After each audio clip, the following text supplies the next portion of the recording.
কয়েকদিন আগে একটা জানাজা দেখছিলাম ভিডিওতে।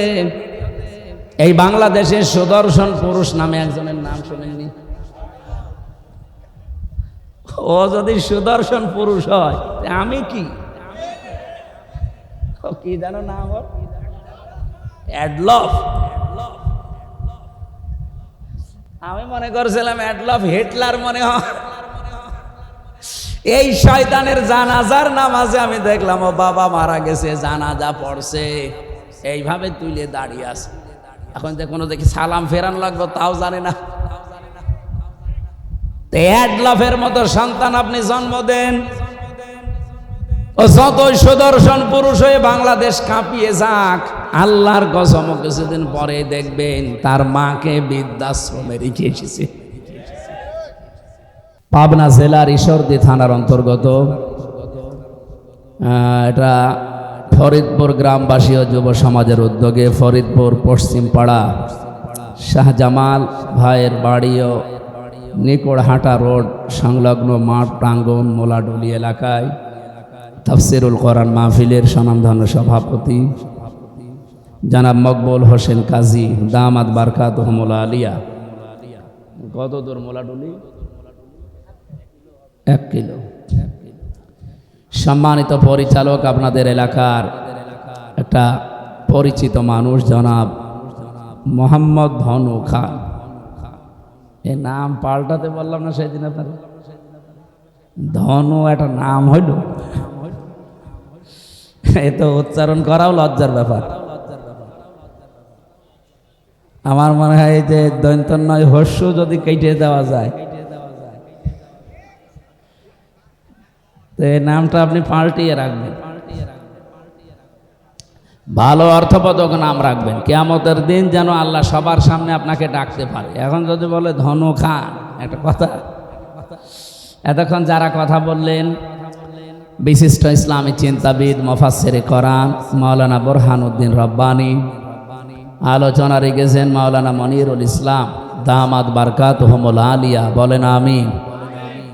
এই যে টনি বেলাওয়ারের এক শালিকা লরেন বোথ, এই মহিলা ইরানের তেহরান বিমানবন্দরে এসেছিল আমেরিকা থেকে।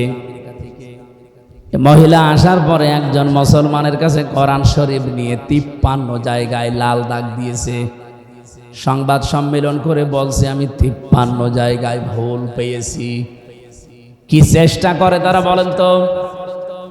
আমি বাইরের দেশগুলোতে যেখানে আমারে নিয়ে যায়, সফরে গেলে আগে বিশ্ববিদ্যালয়ে যাই, সিঙ্গাপুরে, মালয়েশিয়া, থাইল্যান্ড, যত দেশে আমারে নিয়ে গেল এ পর্যন্ত আমি আগে যে দেখি ও দেশের ভার্সিটি, বিশ্ববিদ্যালয়ে যাওয়ার পরে পরিচিত কাউকে পেলে, কয়েকদিন আগে সৌদি আরবে আমার এক বন্ধু ওখানে পড়ে, ওরে বললাম যে দোস্ত নিয়ে চলো আমার এই লাইব্রেরিতে। আগে লাইব্রেরিতে গিয়ে আমি চিন্তা ভাবনা করে দেখি যে এখানে কি ধরনের বই পড়ানো হয়, পাওয়া যায়।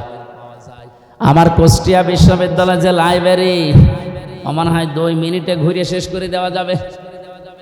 মালয়েশিয়া ইন্টারন্যাশনাল ইসলামিক ইউনিভার্সিটি যেটা, ওর লাইব্রেরি যত বড়, আমি পুরাটা এলাকা ঘুরে দেখেছি, কুষ্টিয়া বিশ্ববিদ্যালয়ের চাইতে কমপক্ষে 20 ডবল বড় হবে, এত বড় এরিয়া। একটা বিশ্ববিদ্যালয় যদি আমাদের দেশের বিশ্ববিদ্যালয়ের চাইতে 20 ডবল বড় হয়, তার ক্যাম্পাস, তার লাইব্রেরি কত বড় হতে পারে? আপনি বই খুঁজবেন, নিজে যেয়ে অমুক বই পেয়ে যাবেন না, কম্পিউটারে টিপ দেওয়া লাগবে। কত তালায় আছে, কত কামরায় আছে, কত তাকে আছে, কত লাইনে আছে, ওটা লেখা উঠবে, ওই জায়গায় যে ওই বই পাবেন। তাছাড়া যদি নিজের মন মতো যে খুঁজতে চান, আমার মনে হয় আপনার জীবন শেষ হবে। এত বই শেখায়। বড় বড় বিশ্ববিদ্যালয়গুলো যে আমি এই ছোট্ট জীবনে দেখেছি, ওরা যত বই থাকুক না কেন, সবার উপরে আল কোরআন এইটা ওখানে লিখে দেয়।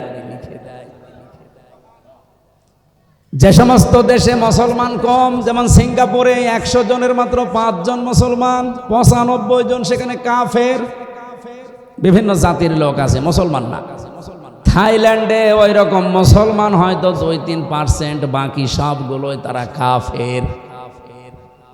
আমার এক বাজারে নিয়ে গেল থাইল্যান্ডে, বাজারে যে দেখি গোশত বিক্রি করছে। সামনে তাকালাম, দেখি শুধু মাথা। জিজ্ঞাসা করলাম ইংরেজিতে ওনারে যে কি এটা, আমারে বলছি ডগ। ডগ মানে একটা দুইটা না, প্রায় 15-20টা ডগ মাথা কেটে রেখে দিয়েছে। ওরা তো আর বিসমিল্লাহির রহমানির রহিম বলেনি, এক কপে আলাদা করে ফেলেছে। সাপ, বড় বড় সাপ জিয়ানো আছে, শুধু মাথা কেটে যে মাছের মতো পিস পিস করে। এরকম একটা দেশেও বিশ্ববিদ্যালয়ের দিকে তাকান, কত হাজার হাজার বই তাদের আছে, নিচের থাকে, ওপরে যেটা আছে সেই জায়গায় আছে দি হলি কোরআন। জোরে বলেন সুবহানাল্লাহ। ওরা আর কিছু না করুক, নতুন কোন তথ্য যদি বের করতে চায় কোরআন ছাড়া সম্ভব না।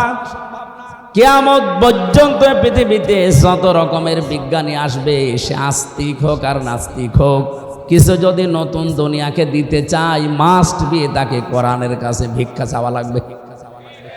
কথা বুঝতেছে? কি গবেষণা তাদের জীবনে আছে। এই যে লরেন বুথ বলছিলাম, মহিলা অনার্স মাস্টার্স করা, ডক্টরেট করা, কোরআন পড়তে একদিন 2 দিন করে পড়ে নাই, 3 বছর একাধারে পড়েছে।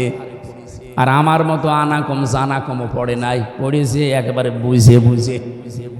এক একটা শব্দের অর্থ বের করেছে, একাধিক, কোন শব্দ কোন জায়গায় অ্যাপ্রোপ্রিয়েট হয়, কোন জায়গায় কোন শব্দ মিলতে পারে, এইরকম বুঝে বুঝে কোরআন পড়েছে। 53 জায়গায় যে লাল দাগ দিয়েছে আন্দাজে না, বুঝে শুনে দিয়েছে। কিন্তু আল্লাহর ইশারা, যেখানে ও লাল দাগ দেয় শেষ পর্যন্ত মুসলমানও হয়ে গেছে। জিজ্ঞাসা করছে যে আপনার ধর্ম খ্রিস্টান, তামাম পৃথিবীতে সব চাইতে বেশি মানুষ বাস করে খ্রিস্টান ধর্মে। আপনি সেই বাপদাদার ধর্ম বাদ দিয়ে এ পৃথিবীতে মুসলমানদের ধর্ম এমনিতেই মানুষ দেখতে পারে না। এদেরকে টেরোরিস্ট বলা হয়, জঙ্গি বলা হয়, সন্ত্রাসী বলা হয়। আর আপনি এই ধর্ম মেনে নিলেন মানে? লরেন বুথ ওই দিন জানিয়েছে, আমি মুসলমানদের চেহারা দেখে, তাদের আচরণ দেখে মুসলমান হচ্ছি না, আমি মুসলমান হয়েছি আল্লাহর কোরআন দেখে। আমি 53 জায়গায় লাল দাগ দিয়েছিলাম, ঠিক। এতদিন শুনতাম যে মুসলমানের কোরআনে কোনো ভুল নেই, কিন্তু আমার দৃষ্টিতে আমি পেয়েছি আল্লাহর দয়া আমার উপরে, আল্লাহর ইশারায় যেখানেই লাল দাগ দিয়েছি, ভুল ধরেছি, দেখি তার পরের আয়াতে বা পরের সূরাতে ওই আয়াতের জবাব আমার আল্লাহ 1500 বছর আগেই দিয়ে দিয়েছে। সূরা নিসার 34 নম্বর আয়াত শেষে আমি ভুল ধরলাম, এই আয়াতটাই আমার পরিবর্তন এনে দিয়েছে। আমি মনে করলাম যে এখানে যা দেওয়া আছে এটা তো বাস্তবতার সাথে মেলে না, কারণ তারা নারীবাদী, নারীদেরকে এগিয়ে রাখতে চায়। কিন্তু আমার যতটুকু গবেষণা, আমি চিন্তা ভাবনা করে বিশ্বে দেখেছি, অন্য জাতির লোকেরা আপনি দেখবেন, বিশেষ করে খ্রিস্টানরা, ওরা জাতে মাতাল হলেও তালে ঠিক আছে। আপনি খ্রিস্টান রাষ্ট্র যতগুলো আছে পৃথিবীতে তাকান, সবচাইতে বেশি খ্রিস্টান যেখানে বাস করে আমেরিকায়, তারা জাতে মাতাল হলেও তালে ঠিক। এই জন্য বলছি, সারা পৃথিবীর 257টা রাষ্ট্র আছে, সব রাষ্ট্রকে তারা সবক দিয়ে বেড়ায় যে নারীর অধিকার সমান সমান করা লাগবে, বলে না? অথচ নিজেরা এ কথা আজ পর্যন্ত মানেন। 144 বছর চলছে আমেরিকা স্বাধীন হওয়া, অথচ তারা আজ পর্যন্ত মানে নাই। আমি বারাক ওবামা পর্যন্ত পড়েছিলাম ইতিহাস, এরপরেই তো বারবার আসতেছে যে লোকটা, এই ডোনাল্ড ট্রাম্প। ও দেখতে আমার মনে হয় একটা মাতাল, ও কিন্তু রাজনীতিবিদ না, একটা ব্যবসায়ী। হঠাৎ করে এই লাইনে এসে বিভিন্ন কায়দা কৌশলে হয়ে গেছে পরপর 2 বার। আপনি দেখবেন এরকম একটা মাতাল মার্কা লোক, যার নামে নারী কেলেঙ্কারি পর্যন্ত আছে। এই কথা বুঝতেছে? আপনি দেখেন কয়দিন আগে তার এগেনস্টে যে দাঁড়িয়েছিল কমলা হ্যারিস। এ পৃথিবীতে যদি শিক্ষিত নারী আপনি খোঁজ করেন জেনারেল লাইনে, 10 জন যদি আপনি শিক্ষিত নারীর তালিকা করেন, কমলা হ্যারিসকে একজন পাবেন। 1000-এর ওপরে বিশ্ববিদ্যালয় লাইনে আছে, তার ভেতরে সবচাইতে উপরের বিশ্ববিদ্যালয় যেগুলো 1, 2, 3, 4 করে গণনা করা হয়, মার্কিং করা হয় একটার সাথে আরেকটা, আমাদের বাংলাদেশে একটাও সেই পর্যায়ে নেই। 1000 বিশ্ববিদ্যালয় সারা পৃথিবীতে, বাংলাদেশে তালিকায় এখনো একটাও যেতে পারেনি। তাহলে 1, 2, 3 কি গবেষণা হয় সেখানে বলেন তো? এইরকম জায়গা থেকে এই মহিলা পাশ করা, অথচ এই মহিলাকে ওই দেশের লোক গুরুত্ব দিল না, গুরুত্ব দিল ট্রাম্পকে। নবীজির হাদিস পড়েছিলাম, ক্বালান নাবিয়্যু সাল্লাল্লাহু আলাইহি ওয়াসাল্লাম লা ইউফলিহা কওমুন ওয়াল্লাহু আমরহুম ইমরাতুন, বুখারী শরীফের হাদিস। ওই জাতি কখনোই সফল হচ্ছে না, হবে না। লা ইউফলিহা, মজারের আগে লান আসলে অর্থ হয় জীবনেও হবে না। এই হাদিসকে আমি এখন আমার নিজের জন্য বানাচ্ছি নাকি আমি যে দল করি ও দলের জন্য হাদিস বানালাম? আর এই হাদিস নবীজি মনে হয় বাংলাদেশে শুধু জামাত ইসলামের জন্য বলিস। নবীজি যখন ইন্তেকাল করে তখন জামাত ইসলামী ছিল। 1941 সালে দলের জন্ম। আর আমি তো আমার জন্ম হচ্ছে 1992 সালে। সে হিসাবে হাদিস তো আমার বানানো, আমার বাবারও বানানো সম্ভব না। কথা বুঝতেছে? কি বলি একটু বিবেকের আয়না দিয়ে একটু চিন্তা করেন, দেখেন তো। নবীজি বললেন লাই ইফলিহা, যদি ইফলিহ বলতেন আমি অর্থ করে ফেলতাম। এই লানটা দিয়ে আমিও ঝামেলায় আছি। বিশ্বনবী নিজে গ্যারান্টি দিচ্ছেন কখনোই সফল হচ্ছে না, হবে না। কওমুন, ওই জাতি, ওই দেশের মানুষেরা, ওয়াল্লাহু আমরহুম ইমরাতুন, যারা তাদের এই পৃথিবীতে দায়িত্বভারগুলো সব মহিলাদের হাতে ছেড়ে দিয়েছে। অন্য কোনো দিকে না দিয়ে আপনি আমেরিকার সাথে মিলান, ওরা জাতে মাতাল, ওরা আল্লাহ বিশ্বাস করে না, নবীজি বিশ্বাস করে না।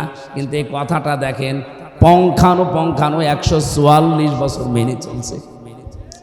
ওরা যে আজ চর্ম চোখের দৃষ্টিতে আমরা দেখছি আজ দাঁড়িয়ে গেছে সফল, ওরা এই কারণে। এর আগে একজন ছিল হিলারি ক্লিন্টন, তাকেও দায়িত্ব দেয়নি। কমলা হ্যারিস, তারেও দেয়নি।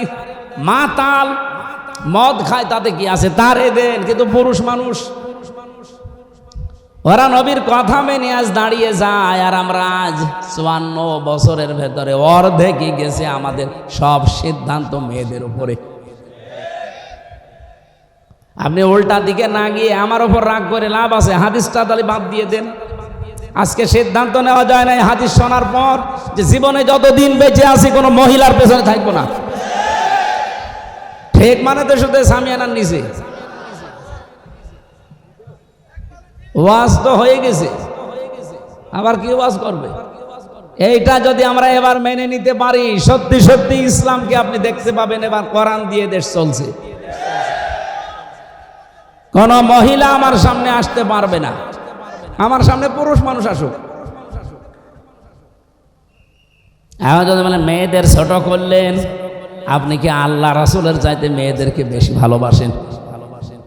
বিশ্ব নবী জানিয়েছেন পৃথিবীতে আমার কাছে 3টা জিনিস খুব বেশি ভালো লাগে, একটা নামাজ, একটা সুগন্ধি, আর একটা মেয়ে মানুষ। এই মেয়ে লোক বলতে গিয়ে তিনি ইমরাতি দিয়েছেন, আমার স্ত্রী। আমার স্ত্রী আমার কাছে ভালো লাগে। আমাদের কাছেও নামাজ অনেকের ভালো লাগে, অনেকের লাগে না। অনেকের কাছে সুগন্ধি ভালো লাগে, অনেকের কাছে আবার দুর্গন্ধ ভালো লাগে। ওই যে বিড়ি খায়, এটাকে সুগন্ধ।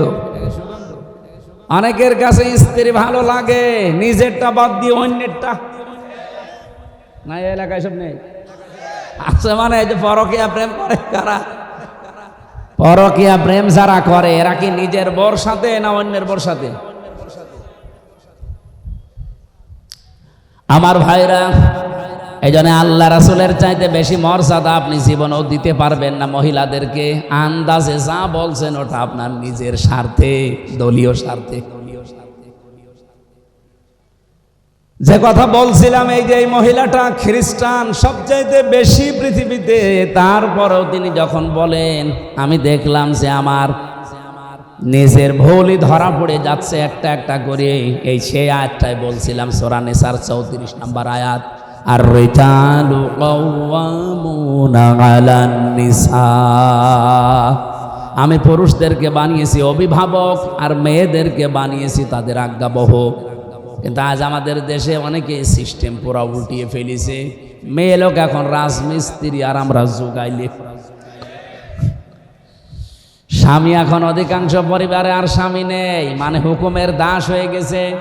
সব পরিবারে না, বহু পরিবারে আমি দেখেছি স্বামী আন্দাজে নামে আছে শুধু, অথচ স্বামীর যে মর্যাদা এ পৃথিবীতে নবীজি জানিয়েছেন, আল্লাহ বাদে যদি সেজদা দেওয়া জায়েজ থাকতো, মেয়েদের কানের কাছে মুখ নিয়ে বলতাম যে স্বামীর পায়ে সেজদা দাও। এত মর্যাদা আল্লাহর পরে আল্লাহ যাকে দিলেন, সেই স্বামীকে আজ অনেকেই আছে গোলামের মতো ব্যবহার করে। গোলাম মার্কা স্বামী আছেন কারা? হাত তোলেন তো। এলাকা তো অনেক ভালো, আলহামদুলিল্লাহ।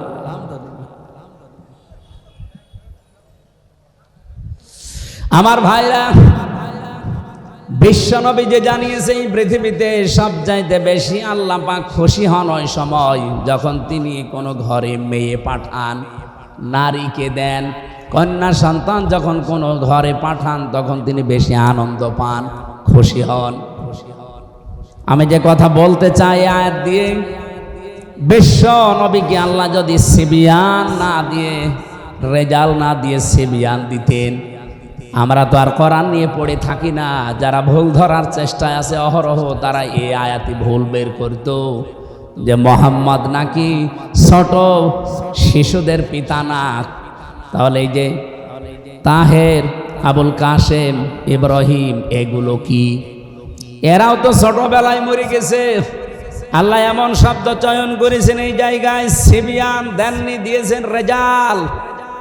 অথচ সে জন্মের পর থেকে অনেকে আয়াত আমরা মিলাদে পড়েছি, এখানে যে তথ্য আছে অনেকে আমরা জানি না। তাহলে কত সেনসিটিভ জায়গা কোরআনের প্রতিটি আয়াত আমার আল্লাহ রেজাল ব্যবহার করে মানুষের মুখের ওপরে কাদা দিয়ে দিয়েছেন যে না, মুখ খুলতে পারবি না। কোরআনের ব্যাপারে ভুল ধরা দূরের কথা, যালিকাল কিতাবু লা রাইবা ফি, এখানে ভুল তো দূরের কথা, সন্দেহের লেশ পর্যন্ত নেই। বলেন সুবহানাল্লাহ। আল্লাহ তাহলে রেজাল দিয়েছেন সিবিয়ান না দিয়ে।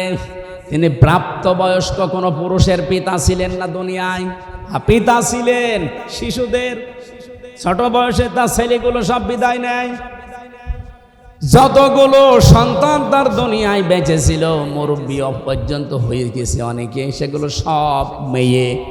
জাইনাব, রোকাইয়া, উম্মে কুলসুম, ফাতিমাতুজ জাহরা রাদিয়াল্লাহু তাআলা আনহা, এগুলো সব পুরুষ না মহিলা? বলেন বলেন। এবার আমি একটা হাদিস এখানে শোনাতে চাই। নবীজি বলেন, হে পৃথিবীর মানুষেরা, যার মেয়ে আছে মেয়ের বাবাকে গালি দিবা না। আল্লাহ নবী কিন্তু কোনো দিন এ কথা বলেন না যে ছেলের বাবাকে গালি দিবা না। আমি আপনাকে ছেলের বাবাকে গালি দিতে বলছি না, কিন্তু আজ স্পেশালভাবে মেয়ের বাবাকে গালি দিবা না এ কথা আল্লাহর নবী বললেন। কারণ আমি মুহাম্মদ নিজে মেয়েদের বাবা। মেয়ে যাদের আছে আপনি গ্যারান্টি নিতে পারেন, শুধু 3টা কাজ যদি করতে পারেন ওর পেছনে, আল্লাহ পাক আপনাকে এই ওসিলায় একটা জান্নাত দেবে। 1 নম্বরে তার একটা সুন্দর অর্থবোধক নাম রাখা লাগবে। এমন নাম রেখে দিয়েছে ও নাম শুনলে কুকুর পর্যন্ত হাসে। আধুনিক এমন এমন নাম এখন বের হচ্ছে। এই জন্য আপনি ইসলামী এবং অর্থবোধক নাম রাখবেন মেয়েদের। 2 নম্বরে শুধু নাম রাখাই শেষ না, এর পেছনে আপনি খরচ করবেন আপনার সাধ্য মতো দিন শেখাতে। আপনার মেয়ে হাফেজা হবে, আপনার মেয়ে ইঞ্জিনিয়ার হবে, ডাক্তার হবে, কোনো অসুবিধা নেই, কিন্তু তাকে প্রথমে কোরআনে কারিমের জ্ঞানটা এমনভাবে দেন ও বড় হয়ে যেন দুর্নীতি না করে। এগুলো যাদের ভেতরে আছে, আপনার মেয়ে যদি ডাক্তার হয়, রাজশাহীর ডাক্তার ফাতেমা সিদ্দিকার মতো হবে। আপনার মেয়ে যদি বিশ্ববিদ্যালয়ের শিক্ষিকা হয়, আমি বহু বিশ্ববিদ্যালয়ের শিক্ষিকা দেখেছি, এ মানুষগুলো সূর্যের আলো পর্যন্ত তাদেরকে দেখতে পায় নাই, অথচ তারা ভার্সিটির শিক্ষিকা। আর আপনার মেয়ে প্রাইমারির মাস্টার, ওরা আগা থেকে মাথা পর্যন্ত শুধু সূর্য না, এলাকার সূর্যরাও দেখে। এই জন্য তাকে এমন জ্ঞান আপনি প্রথমে দিয়ে দেবেন, ও যখানে এই দায়িত্ব পালন করুক দুর্নীতি করবে না। আপনি দেখেন আগে কিন্তু 5 এবং 8-এ 100 মার্কের কোরআন ছিল, হাদিস ছিল, ফিকহ ছিল, ইসলামী ইতিহাসগুলো ছিল 100 মার্কের বৃত্তি পরীক্ষায়। কিন্তু আমাদের দুর্ভাগ্য, আগে যারা দায়িত্ব ছিল এই 15 বছরে ওরা এই বৃত্তি পরীক্ষায় 100 মার্ক কোরআন হাদিস তুলে দিয়েছে। আরে পরীক্ষার জন্য অনেকে পড়ে না, সেটা যদি সিলেবাসে না থাকে ও জীবনে হাত দেবে। আগে সেই 3 যখন পড়তাম তখন গারে সুরের ঘটনা পড়তাম। হযরতে আবু বকর সিদ্দিক নবীজিকে রাতের বেলা পাহারা দিয়েছিলেন, পড়তাম আর ওই সময় বুঝতাম না, তারপরও মন লাগিয়ে দিতাম যে কি কি হয়েছে দেখি। আবু বকরের ওপর একটা আলাদা ভালোবাসা জন্ম নিত যে নবীর জন্য এত কিছু করেছে। ওখানে শিক্ষায় দেখবেন 2-3 লাইন আবার লেখাও ছিল যে হযরতে আবু বকর নবীজির জন্য একটা দিন একটা রাত এই কষ্টটা করার কারণে আল্লাহ এত বেশি খুশি হয়েছিলেন, কিয়ামত পর্যন্ত আমরা যারা দুনিয়ায় আসতে পারি সবার নেকি যদি এক পাল্লায় দেন, হযরতে আবু বকর নবীজির জন্য এক রাতে যে কষ্ট করেছিলেন ওই এক রাতের কষ্টের সমান যে সওয়াব, ওই সওয়াবের পরিমাণ হবে না। আবু বকরের প্রতি এমনি একটা আলাদা ভালোবাসা তৈরি হয়ে যেত, সেইগুলোই যদি এখন তুলে দেয় তে ভালোবাসা জন্মাবে কি করে? এই জন্য সিলেবাসে যারা ছিল শিক্ষা ব্যবস্থায়, ওরা যাতে মাতালগিরি করলো ওরা কিন্তু তালে ঠিক ছিল। আপনি দেখেছেন যে কয়জন মানুষ দায়িত্ব পালন করেছেন, নুরুল ইসলাম নাহিদ, ডাক্তার দীপুমণি, আর এই যে চট্টগ্রামের নওফেল, এগুলো লেখাপড়া কোন জায়গায়, এগুলো প্রোটেকশন কোন জায়গা থেকে? সর্বশেষ যে লোকটা দায়িত্বে ছিল এই মহিউদ্দিনের ছেলে নওফেল, চট্টগ্রামের শিক্ষা মন্ত্রণালয় ছিল, ওর পড়া ভারতের রামকৃষ্ণ। যারা রামকৃষ্ণ থেকে পড়ে এসে আমাদের মুসলমানের 92% মুসলমানের দেশের শিক্ষা ব্যবস্থায় শিক্ষামন্ত্রী হবে, ও তো কোরআন হাদিস পড়াবে। এই জন্য 100 মার্কের ছিল আবার তুলে দিয়েছে, দরকার নেই।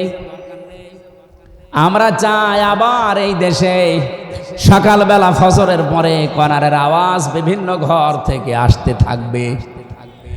এটা চান না?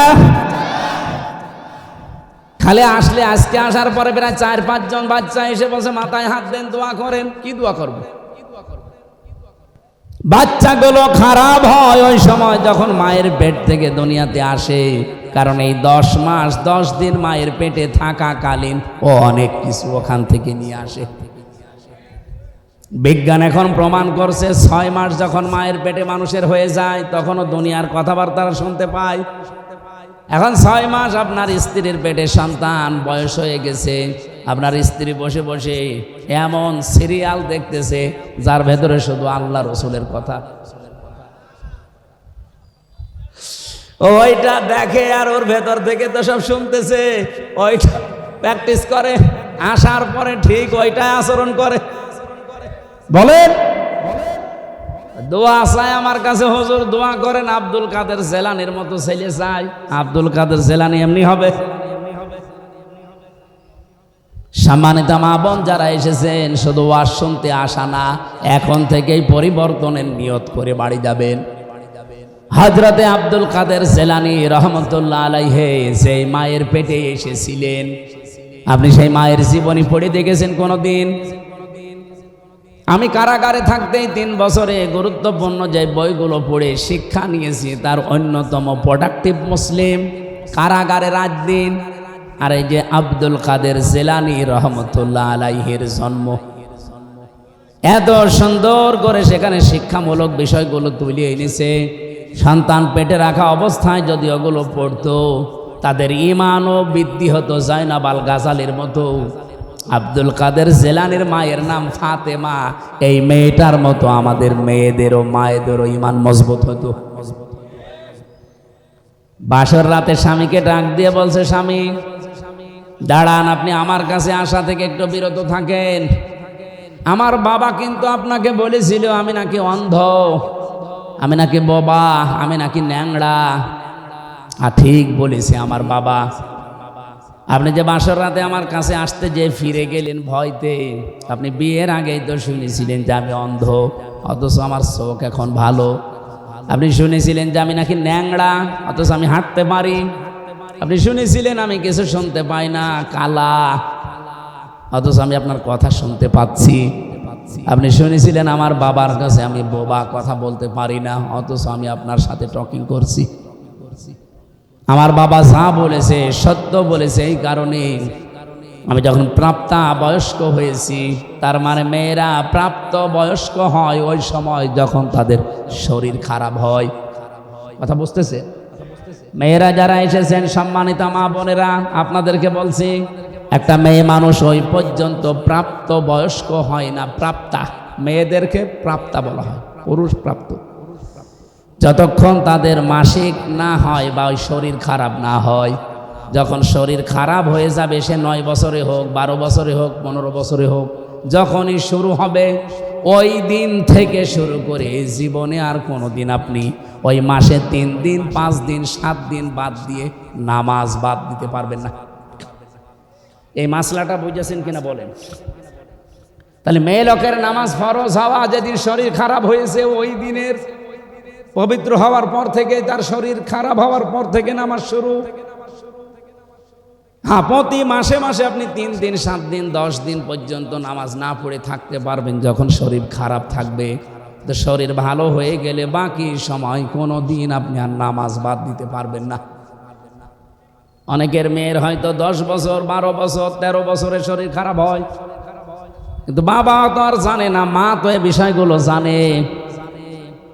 ও নামাজ না পড়ে ফজরের সময় ঘুমিয়ে আসে, বাবা তো আর জানে না যে আমার মেয়ের অবস্থা কি। মা কিন্তু সব জানে।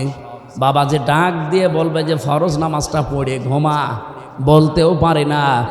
এই জন্য মা বোন যারা এসেছেন, আপনার দায়িত্ব এটা, স্বামীকে হয় জানিয়ে দেবেন যে এই মাস থেকে তার এই শরীরের অবস্থা, আগামী থেকে তার নামাজ কিন্তু আর কাজা করা হারাম, ফরজ নামাজ পড়াই লাগবে। আমি এই মাসলাটা বোঝাতে পেরেছি কিনা বলেন তো? বলেন বলেন। আমাদের বাবাদের দরকার নেই, আমরা বাবারা শুধু আদেশ দেওয়ার ক্ষেত্রে থাকলে হবে। বড় ভাই যারা আমরা আছি, বাবা যারা আছি, আদেশ দেওয়া পর্যন্ত থাকলে হবে, কিন্তু দায়িত্ব পালন করা লাগবে মায়েদের আর বড় বোনদের। মারা এবং বড় বোনেরা যারা আছেন, অবশ্যই আপনার বোন হোক, আপনার মেয়ে হোক, তার শরীর যেদিন খারাপ হবে ওর পর থেকেই তার নামাজ কি ফরজ। এর আগে পর্যন্ত কিন্তু নামাজ ফরজ ছিল না। এর আগে পর্যন্ত সে 10-15 বছর হোক, এর আগে পর্যন্ত যদি নামাজ পড়ে থাকে সওয়াব হলে আপনার হবে, ওই মেয়েটার সওয়াব হবে না। কিন্তু এরপর থেকে নামাজ পড়লে সওয়াব, না পড়লে কবিরা গুনাহ, আর আপনি আদেশ দেননি, আপনারও গুনাহ। স্বামীকে ডাক দিয়ে বলেছেন, স্বামী আমার বাবা বলেছিল আমি নাকি অন্ধ। হ্যাঁ, আমি অন্ধ। আমার এই প্রাপ্তা বয়স্ক হওয়ার পর থেকে, মনে করেন 12 বছর, এই 12 বছরের পর থেকে এই বিয়ের এখন চলছে আমার 18 বছর। এই 6টা বছরে কোনো দিন আমি যে বোবা, আমার বাবা বোবা বলেছে, কারণ এই মুখ দিয়ে আমি কোনোদিন গীবত করি নাই। আমার বাবা বলেছে আমি নাকি অন্ধ। হ্যাঁ, আমি পরপুরুষের চেহারা এই অন্তত এই প্রাপ্তা বয়স্কর পর থেকে বিয়ে পর্যন্ত দেখি নাই। আমি ন্যাংড়া এই কারণে বলেছি, আমার এই পা দিয়ে এমন কোনো হারাম কাজে আমি যাই নাই যেটা কবিরা গুনাহ হয়। আমি এমন কোনো কথা এই কান দিয়ে শুনি নাই যে কথায় কবিরা গুনাহ হয়, তার মানে গীবত। এগুলো আমি শুনি না। আমার বাবা আমার উপরে আস্থা রেখে এই 6 বছর সে দেখেছে, এই কারণে বলেছে আমার মেয়ে অন্ধ, বোবা, কালা, ন্যাংড়া। আসলে আমি ওই রূপক অর্থে এগুলো ছিলাম, বাস্তবে আমার শরীর সব ঠিক আছে। শুকরিয়া আদায় করলেন। বাসর রাত শেষ করে বউকে নিয়ে বাড়িতে গেলেন বাবার, কারণ এতদিন তিনি শ্বশুর বাড়িতে কাজ করে খেতেন 10 বছর। সর্বশেষ আমি তার জীবনী পড়তে গিয়ে পেয়েছি এই মায়ের পেটে এসেছিলেন হযরতে আব্দুল কাদের জেলানী রহমতুল্লাহ আলাইহে। এত বড় চরিত্রের অধিকারী তার মা, এর পরেও তিনি মায়ের পেট থেকে এসে মাত্র 6 বছর তার বয়স, মা তাকে নিয়ে গেছে মাদ্রাসায় পড়ানোর জন্যে। ওস্তাদ ডাক দিয়ে বলছে, বাবা বলো বিসমিল্লাহির রহমানির রহিম, আলিফ বা তা সা। হযরতে আব্দুল কাদের প্রথমেই প্রশ্ন করলেন, উস্তাদ বিসমিল্লাহির রহমানির রহিম এর মানে কি? উনি অর্থ বললেন যে এখানে আল্লাহর নামে শুরু হচ্ছে, যিনি রহমান, যিনি রহিম, দয়াশীল এবং ক্ষমাশীল।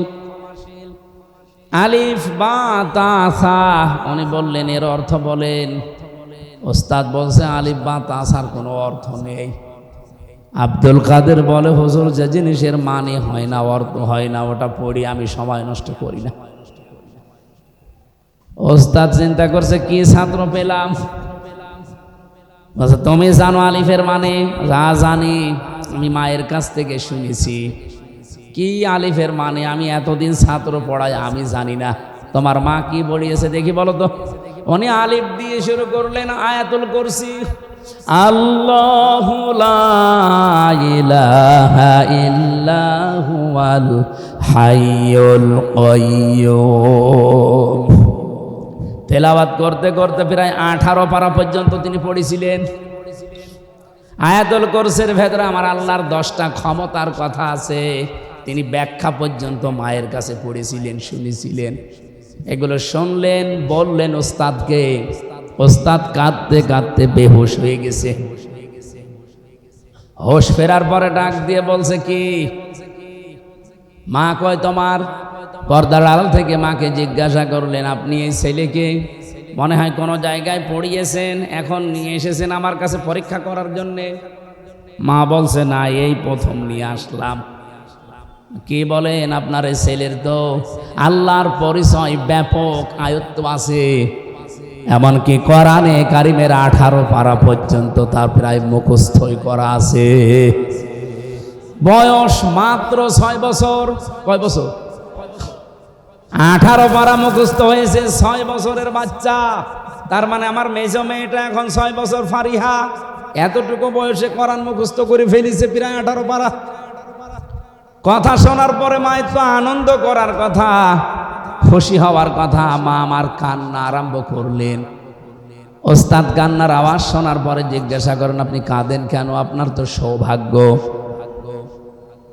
মা ডাক দিয়ে বলে, ওস্তাদ কাজী আমি এই জন্য, আমি নিজেও কোরআনের হাফেজা, আমি নিজেও কোরআন পড়াটাই হালকা বুঝি। এই সন্তানটা আমার পেটে আসার পর থেকে আমি অধিকাংশ সময় আমার মুখে কোরআন রাখতাম। আমি উঠান ঝাড়ু দিয়েছি, আমার মুখে আল্লাহর কোরআন। আমি ঘর ঝাড়ু দিয়েছি, আমার মুখে আল্লাহর কোরআন। আমি খাবার দাবার স্বামীকে দিয়েছি, আমার মুখে আল্লাহর কোরআনই থাকতো। সন্তানটা জন্ম নেওয়ার পরে আমি ফজরের নামাজ পড়ে এবারে শুয়ে রাখতাম, পাশে বসে বসে তেলাওয়াত করতাম। দেখতাম আমার সন্তান আব্দুল কাদের আমার মুখের দিকে তাকিয়ে মুখ মিলাচ্ছে। আমার আফসোস হচ্ছে এই কারণে, আমি যদি আর একটু কষ্ট করে প্রতিনিয়ত 30 পারায় তাকে পড়ে পড়ে শোনাতে পারতাম, আমার এই ছোট সন্তান এতটুকু বয়সে কোরআনের হাফেজ হয়ে যেত। ও পাবনার মা বোনেরা, সন্তান এমনি আব্দুল কাদের জেলানী হয়।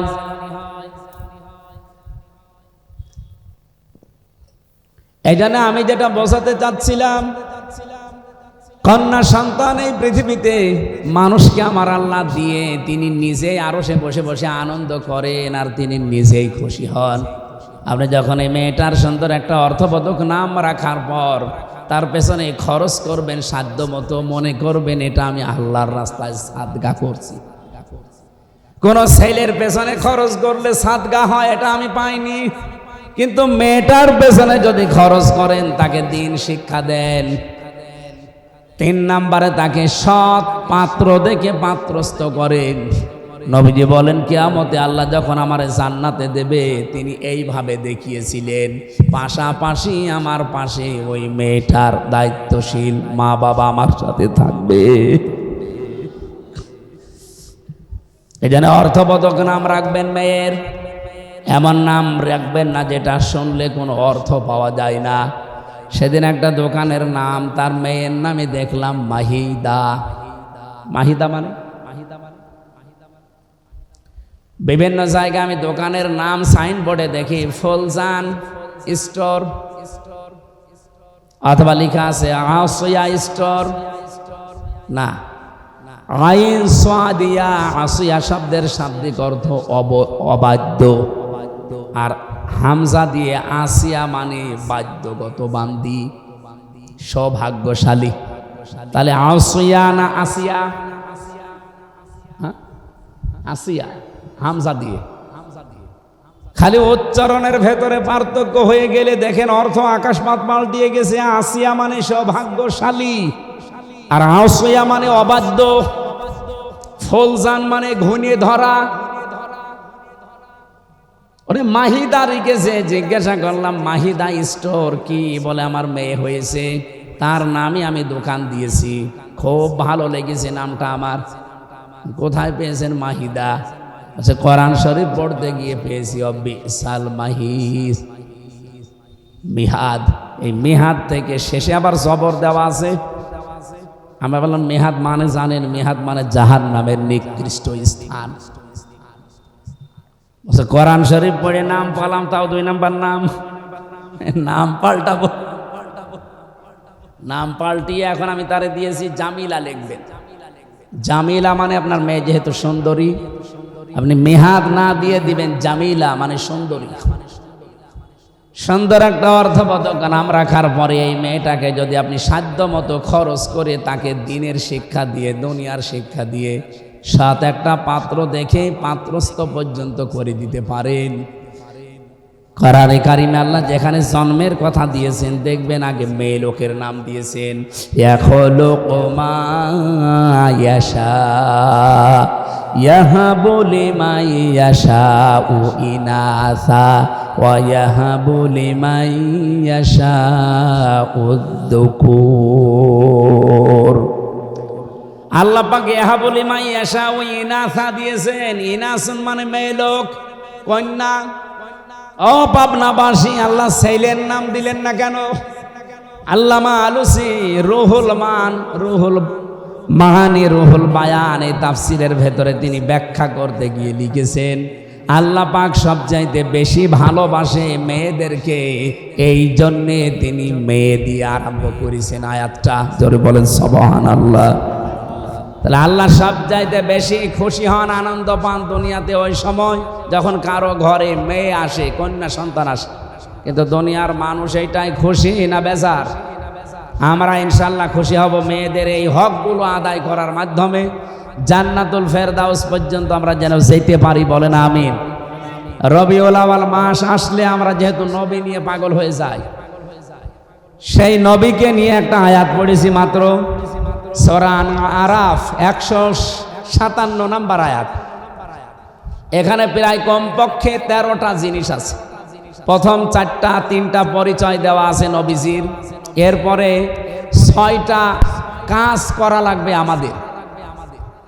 6টা গুণাগুণ দেওয়া আছে বিশ্বনবীর। পরিচয় দেওয়ার পরে গুণাগুণ দিয়েছেন, বৈশিষ্ট্য। এরপরে শেষের দিকে আমাদের জন্য করণীয় 3টা কাজ আল্লাহ দিয়েছেন।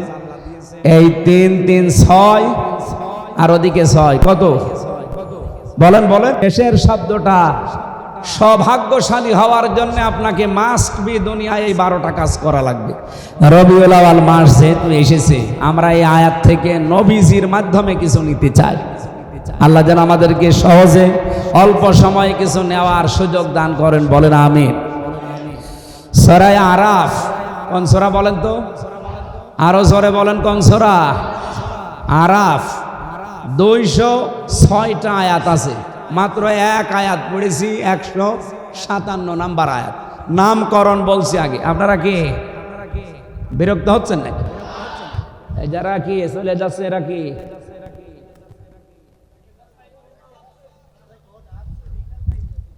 আমার ভাইরা একটু খেয়াল করে শুনবেন, তাফসীর মাহফিলে কথা বলতে হলে একেবারে তার নামকরণ থেকে আরম্ভ করা লাগে। আরাফ শব্দের শাব্দিক অর্থ আমরা জানি, ওই যে আরাফাতের ময়দান না, এটা শুধু আরাফাতের ময়দান না। আরাফ শব্দের শাব্দিক অর্থ উঁচু। এটা জান্নাত এবং জাহান্নামের মাঝখানে একটা দেওয়াল দেওয়া আছে, এই দেওয়ালটার নাম হচ্ছে আরফ। নবীজি বলেন কিয়ামতের দিন আল্লাহ কিছু মানুষকে এখানে বসিয়ে দেবেন। এ মানুষগুলো জান্নাতেও যেতে পারবে না, জাহান্নামেও যাবে না। এদিকে তাকান, খুব গুরুত্বপূর্ণ একটা পয়েন্ট। এই ছেলে বসো। সাহাবী প্রশ্ন করলেন, হে নবী, এরা জান্নাতে যাবে না, জাহান্নামেও যাবে না, ওই জায়গায় থাকবে কতদিন? নবীজি আর বলেননি যে কতদিন। আপনি টের পাচ্ছেন, জান্নাতেও আপনি যেতে পারবেন না, জাহান্নামেও যাবেন না। হ্যাঁ, ওই প্রাচীরের ওপরে দাঁড়িয়ে থাকা লাগবে। কতদিন আর নেই, সীমা নেই। আমাদের কারো কপাল যদি ওই রকম হয়ে যায়, কেন হবে সেই কথাটা বলে আমি তাফসিরে যাচ্ছি। বিশ্বনবী বলেন আল্লাহ তাদেরকে জান্নাতে দেবে না মাত্র একটা কারণে, ওর নামাজ রোজা পর্দা পুশিদা সব ঠিক ছিল, কিন্তু পরিবারে ওর বউর সাথে আচরণ ভালো করতো, মার সাথে আচরণ ভালো করতো না। ও দুনিয়ায় মায়ের হক আদায় করে নাই ঠিক মতো, এই কারণে আজ ওই জায়গায় দাঁড়িয়ে আছে। ও জান্নাতে যেতে পারছে না। তাহলে জান্নাতে যাওয়ার বাধা কিন্তু আপনার মা বাবা। আমার মনে হয় এখন মা বাবা যারা প্যান্ডেলে বসে আছে এরা আনন্দে আত্মহারা যে হুজুর আরো বেশি দিন বেশি থাক। আরে মা বাবা, আপনারও তো কিছু দায়িত্ব আছে। ওই যে সন্তান হওয়ার পরে তার সুন্দর অর্থবোধক নাম রাখার পরে তার দ্বীনের শিক্ষা দেওয়া। কথা বলেন না কেন? আপনি কি শিক্ষা দিয়েছেন যে আপনি মা বাবা আল্লাহর পরে আপনার স্থান সে ছেলে জানেই না?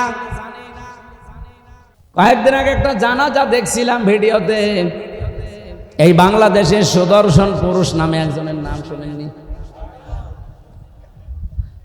ও যদি সুদর্শন পুরুষ হয় আমি কি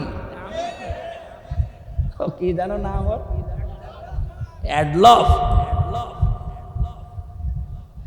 আমি মনে করছিলাম অ্যাডলফ হিটলার মনে হয়। এই শয়তানের জানাজার নামাজে আমি দেখলাম ও বাবা মারা গেছে, জানাজা পড়ছে, এইভাবে তুলে দাঁড়িয়ে আছে। এখন যে কোনো দেখি সালাম ফেরান লাগবে তাও জানে না। অ্যাডলফের মতো সন্তান আপনি জন্ম দেন, ও যতই সুদর্শন পুরুষ হয়ে বাংলাদেশ কাঁপিয়ে যাক, আল্লাহর কসম কিছুদিন পরে দেখবেন তার মাকে বৃদ্ধাশ্রমে রেখে এসেছে। কারণ আজ হাজারো বৃদ্ধাশ্রমে নিজে খোঁজ নিয়েছি, নিজে গেছি, যেয়ে দেখেছি দিন শিক্ষায় শিক্ষিত যারা তাদের মা বাবাও বৃদ্ধাশ্রম অনেক আমি পেয়েছি।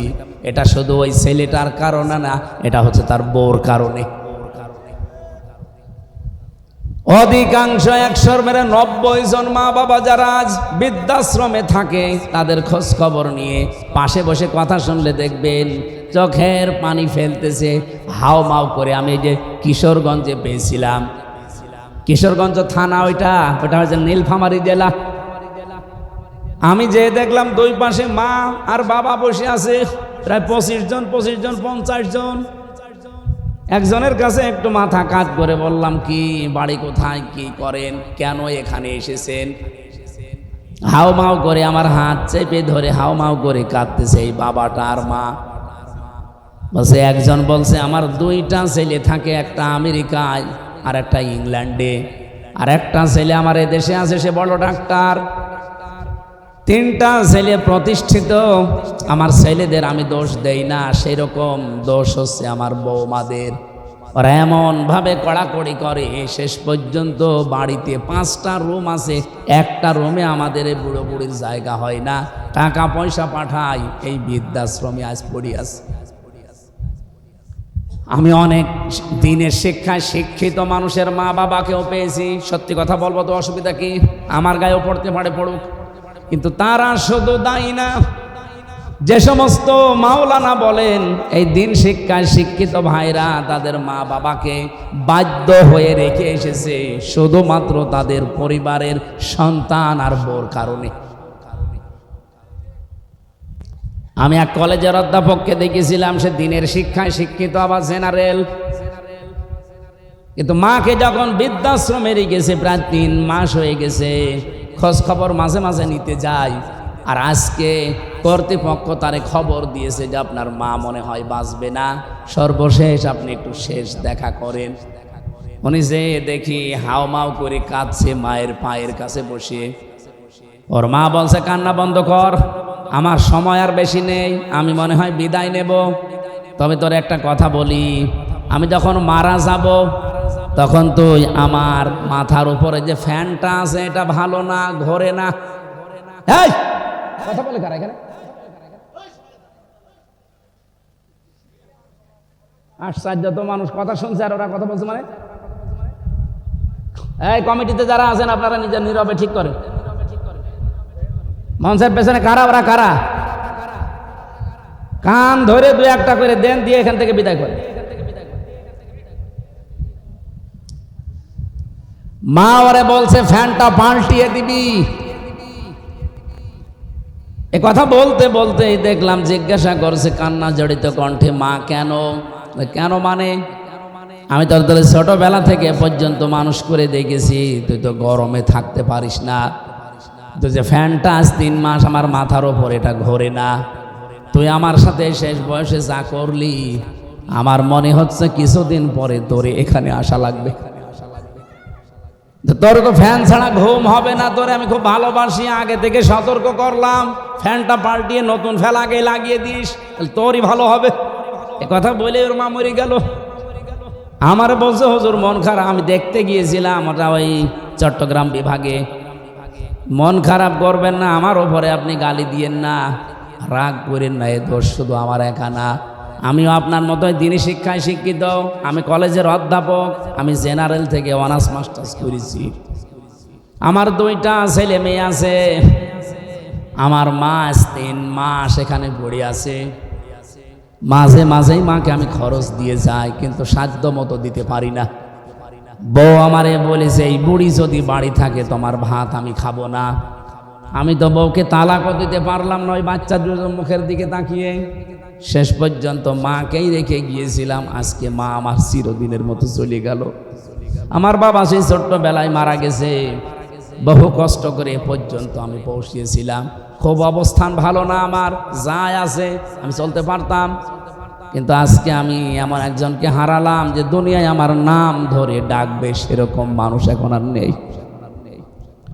বলেন তো জেনারেল শিক্ষা বলেন আর ধর্মীয় শিক্ষা বলেন, মা বাবাকে বৃদ্ধাশ্রমে রেখে আসার পেছনে আমি যতটুকু দেখছি, আমি তো একেবারে কম ঘুরি না, যতটুকুই দেখছি সবচাইতে বেশি ভূমিকা পালন করে বাড়ির বউগুলো। 100টার প্রায় 98টা পরিবারে আজ বউ শাশুড়ির মিল নেই। ছোটখাটো জিনিস নিয়ে তাদের মনের দূরত্ব, শরীরের দূরত্ব এত বেশি, শেষ পর্যন্ত স্বামী যারা আমরা আছি আমরা মানসিক রোগী হয়ে যাই। বউর দিকে একটু ভালোবাসা দেখালে আমার নাম পড়ে যায় আমি বউ পাগল। মা বাবার কথা শুনতে গেলে ওদিকে শ্বশুর শাশুড়ির মন তো পাওয়াই যায় না, বউ বলে ফেলে তোমার বিয়ে করার দরকার কি? আমি কি বেশি বললাম? হ্যাঁ, এটা বাংলাদেশে নেই। এই 2 চাপা কলে পড়ে হাজার হাজার স্বামী আজ আমরা মানসিক রোগী, কিছু বলতেও পারি না, সইতেও পারি না। এ ঝামেলায় আছেন কারা? হাত তোলেন দেখি, তোলেন।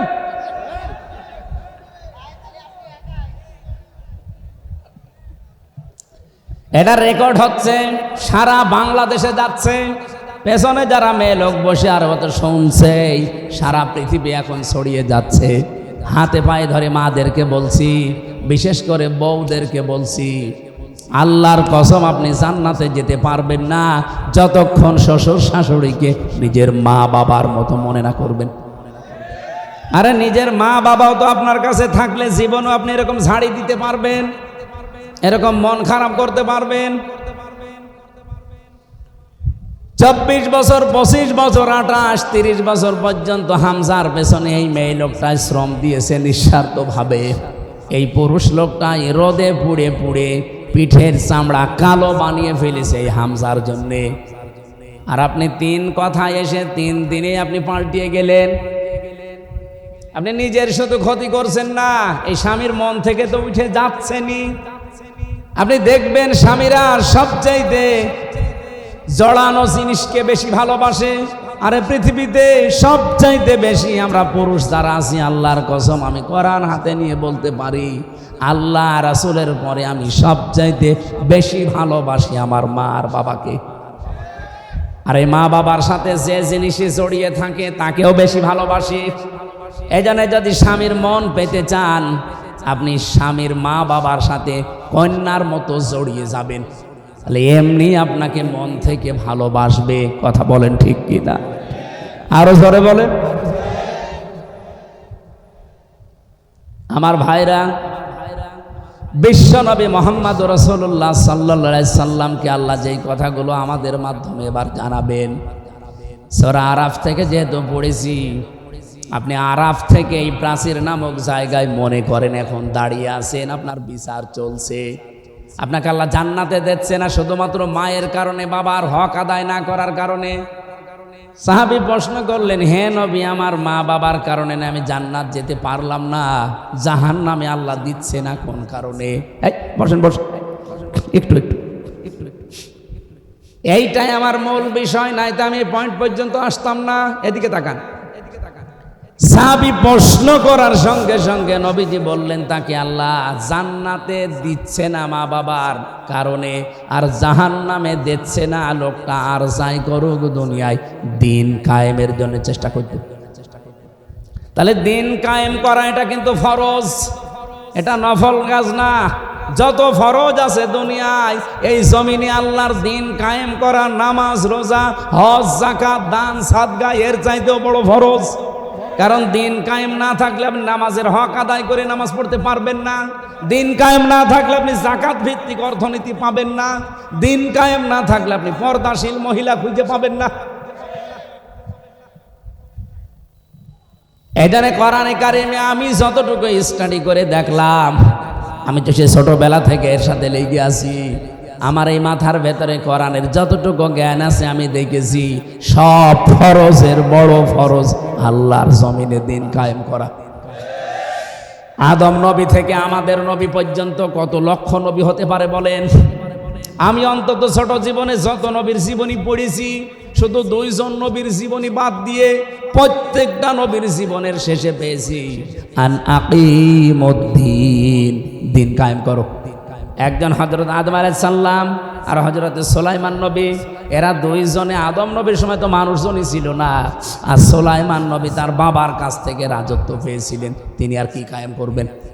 আর বাকি যত নবীর জীবনী পড়লাম, প্রতিটি নবীর জীবনের মিশন এবং ভিশন ছিল যে দিন কায়েম করা লাগবে। ওয়ালা তাতাফাররাকু ফি, আল্লাহ বলেন মতপার্থক্য করা যাবে না এ বিষয়ে।